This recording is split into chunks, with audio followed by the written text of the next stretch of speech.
ഷീജാസ് ക്രിയേഷൻസിലേക്ക് എല്ലാവർക്കും സ്വാഗതം. ഇന്ന് ഞാൻ വന്നിരിക്കുന്നത് നമ്മുടെ വീട്ടിലെല്ലാം സെപ്റ്റിക് ടാങ്കും വേസ്റ്റ് ടാങ്കും എല്ലാം ഉണ്ടല്ലോ. അപ്പോൾ അതൊക്കെ പെട്ടെന്ന് ബ്ലോക്ക് ആവാറുണ്ട്. അപ്പോൾ ആ ബ്ലോക്ക് മാറ്റുന്നതിനുള്ള രണ്ട് കിടിലൻ ടിപ്സുമായിട്ടാണ് വന്നിട്ടുള്ളത്. ഇത് എന്നേക്കുമായുള്ളൊരു ശാശ്വത പരിഹാരവുമാണ്. അപ്പോൾ നമുക്ക് വീഡിയോയിലേക്ക് പോകാം. അതിനായിട്ട് കുറച്ച് ചാണകം സംഘടിപ്പിച്ചിട്ടുണ്ട്. നമ്മുടെ വീടിൻ്റെ അടുത്ത് പശുവുള്ള വീടുണ്ട്. അപ്പോൾ അവിടുന്ന് കുറച്ച് ചാണകം സംഘടിപ്പിച്ചു. അപ്പോൾ നമുക്ക് സിറ്റിയിലൊക്കെ ഇത് കിട്ടാൻ വളരെ ബുദ്ധിമുട്ടുള്ള സംഭവമാണ്. അപ്പം നാട്ടിൻപുറത്തൊക്കെ ആണെങ്കിൽ കിട്ടും. അപ്പം ഞാനിവിടെ കുറച്ച് ഒപ്പിച്ചിട്ടുണ്ട്. അപ്പം ഇതാണ് ഇപ്പം നമുക്ക് ആവശ്യം. പച്ചച്ചാണകമാണ് ആവശ്യം. ഞാൻ ഇവിടെ ഒരു പഴയ ഒരു പാത്രം എടുത്തിട്ടുണ്ട്. എന്ന് വെച്ചിട്ടുണ്ടെങ്കിൽ ഇതിപ്പോൾ നമ്മൾ സിമെൻറ്റും പെയിൻ്റൊക്കെ മിക്സ് ചെയ്യാൻ ഉപയോഗിക്കുന്ന ഒരു പഴയ ഒരു പാത്രമാണ്. അപ്പോൾ ഈ പാത്രത്തിലോട്ട് ഈ ചാണകം എടുക്കണം. അതിനായിട്ട് ഞാൻ എന്താ ഇവിടെ എൻ്റെ പഴയ കവർ കയ്യിലിട്ടുന്നത്. എൻ്റെ ഒരു ഗ്ലൗസ് ഇല്ല. ഗ്ലൗസ് ഉണ്ടെങ്കിൽ നിങ്ങൾ ഗ്ലൗസ് തന്നെ ഉപയോഗിച്ചാൽ മതി. പാത്രത്തിലോട്ട് ഇട്ട് കൊടുക്കുകയാണ്. നിങ്ങൾ വിചാരിക്കും ഈ ചാണകം തന്നെ എന്തിനാണ് ആവശ്യമെന്ന്, ചാണകപ്പൊടി പോരാ. പച്ചച്ചാണകത്തിലുള്ള അണുക്കളാണ് നമ്മുടെ ഈ വേസ്റ്റിൽ ചെന്നിട്ട് അതിനെ വിഘടിപ്പിച്ചിട്ട് ആ വേസ്റ്റിനെ അത്രയും ഇല്ലാതാക്കുന്നതിനുള്ള കഴിവ് പച്ചച്ചാണകത്തിനേ ഉള്ളൂ. അപ്പോൾ നമ്മൾ കെമിക്കലിട്ട് ഇപ്പോൾ കഴുകുന്നത് കൊണ്ടും അതൊക്കെ ചെന്ന് അടിഞ്ഞിട്ടാണ് ഒരുപാട് ബ്ലോക്കൊക്കെ ഉണ്ടാകുന്നത്. ഇത് ശരിക്കും പറഞ്ഞാൽ ഇത് അണുക്കളെ വിഘടിപ്പിച്ചിട്ട് ഇല്ലാതാക്കി കളയുകയാണ് ചെയ്യുന്നത്. പച്ചച്ചാണകം തന്നെയാണ് എന്തുകൊണ്ടും നല്ലത്. ഇട്ട് കൊടുത്ത ശേഷം ഇനി ഇതിലോട്ട് കുറച്ച് വെള്ളം ഒഴിച്ചു കൊടുക്കണം. ഒക്കെ പണ്ട് മിക്ക വീടുകളിൽ ഉപയോഗിച്ചുകൊണ്ടിരുന്ന ഒരു കാലഘട്ടം ഉണ്ടായിരുന്നു. ഇപ്പം പിന്നെ പശുവും ഇല്ല, ചാണകവും ഇല്ല, ഒന്നുമില്ല. വിറകിൻ്റെ കമ്പ് എടുത്തിട്ടുണ്ട്. ഇത് വെച്ചിട്ട് ഇത് നന്നായിട്ടൊന്ന് കലക്കി കൊടുക്കുകയാണേ. അപ്പം നമ്മുടെ വീടിൻ്റെ ബാത്റൂമിൻ്റെ സൈഡ്, അതായത് വീടിൻ്റെ പുറകു വശത്ത് ഇതുപോലത്തെ ഒരു പൈപ്പ് എല്ലാ വീട്ടിലും കാണും. സെപ്റ്റിക് ടാങ്കിൻ്റെ ഈ ഒരു PVC പൈപ്പ്. അപ്പോൾ ഇവിടെ ഒരു അടപ്പ് കാണും.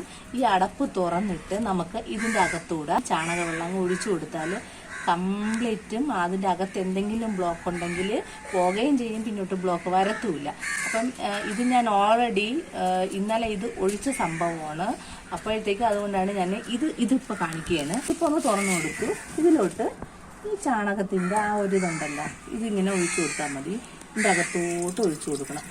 അപ്പം നിങ്ങൾ വിചാരിക്കും ചാണകപ്പൊടി പോരെ, ഇപ്പോൾ ഇത്രയും സ്മെല്ലോടെ ഈ പച്ച ചാണകം എന്നിരുന്ന്.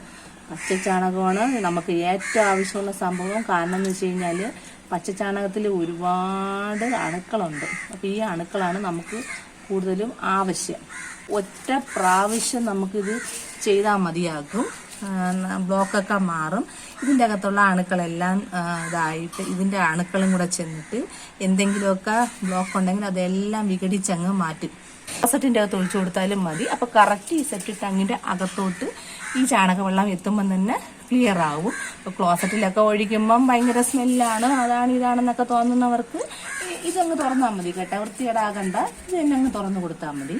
അപ്പോൾ ഇതുപോലെ നമുക്ക് ഈ വേസ്റ്റ് ആയിട്ടുള്ള എവിടെ വേണമെങ്കിലും നമുക്ക് ഇതുപോലെ ഒഴിച്ചു കൊടുക്കാം കേട്ടോ. ഇത് കിച്ചൺ സിങ്കിൻ്റെ അകത്തുള്ള ബ്ലോക്ക് മാറ്റാനാണ്. അപ്പോൾ ചാണകം കിട്ടാത്തവർക്കും പിന്നെ അടുക്കളയിലൊക്കെ ആണെങ്കിൽ കുറച്ചുകൂടെ ഒരു വൃത്തിക്ക് വേണ്ടിയിട്ടും ഞാൻ വേറൊരു ടിപ്പ് പറയാം. ഇതിപ്പോൾ ഞാൻ ശർക്കര ഉരുക്കിയതാണ് കേട്ടോ. ശർക്കര കുറച്ച് ഇടിച്ച് പിടിച്ച് വെള്ളം ചേർത്ത് ഉരുക്കും, അതെല്ലാവർക്കും അറിയാലോ. അതിലൂടെ ഞാൻ കുറച്ച് വെള്ളം ഒഴിച്ച് നല്ലോണം ഒന്ന് നേർപ്പിച്ചെടുക്കുന്നുണ്ടേ. ഒന്ന് നന്നായിട്ടൊന്ന് മിക്സ് ചെയ്ത് കൊടുത്താൽ മതി. പക്ഷെ ഇത് ചെയ്യുമ്പോഴത്തേക്കുള്ളതെന്ന് വെച്ചാൽ അതൊരു 3-4 തവണ നിങ്ങൾ ചെയ്യണം, എന്നാലേ ബ്ലോക്കൊക്കെ മാറി വരുള്ളൂ. അതുപോലെ ക്ലോസറ്റിലാണെങ്കിലും കിച്ചൺ സിങ്കിൽ ഇതുപോലെ ഒഴിച്ചു കൊടുത്താൽ മതി. ഇതൊരു 3-4 തവണ ചെയ്യേണ്ടി വരും. ചാണകമാകുമ്പോൾ ഒരൊറ്റ പ്രാവശ്യം ചെയ്താൽ മതി. അപ്പോൾ എൻ്റെ ഈ കുഞ്ഞ് വീഡിയോ എല്ലാവർക്കും യൂസ്ഫുൾ ആണെന്ന് തോന്നുകയാണെങ്കിൽ എൻ്റെ ഈ കുഞ്ഞ് ചാനലൊന്ന്, ഈ വീഡിയോ ഇഷ്ടപ്പെടുകയാണെങ്കിൽ ലൈക്ക് ചെയ്യണം. അതേപോലെ തന്നെ എൻ്റെ ഈ കുഞ്ഞ് ചാനലൊന്ന് സബ്സ്ക്രൈബ് ചെയ്യണേ. Thanks for watching.